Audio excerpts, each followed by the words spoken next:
કે 26 સીટોનો જે ઘમંડ છે અને 400 સીટોનો જે ઘમંડ છે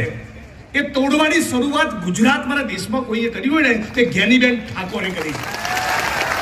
અને આ 400 સીટોના 26 સીટોના ઘમંડના કારણે જ પુરુષોત્તમ રૂપાલાની જીભ લપસી રહી છે અને એમને કહેવા માંગીએ છીએ જે ગઈકાલના ક્ષત્રિય સમાજમાં વાત થઈ છે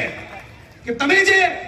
બેન દીકરીનું અપમાન કર્યું છે ક્ષત્રિય સમાજની નહીં, એ સમગ્ર ભારત ભૂમિની, એ સમગ્ર ગુજરાતની, એ સમગ્ર ગુજરાતની બેન દીકરીની માતાનું અપમાન કર્યું છે. એટલા માટે એમાં દલિત તરીકે કે રબારી તરીકે કે પટેલ તરીકે કે આદિવાસી તરીકે નહીં,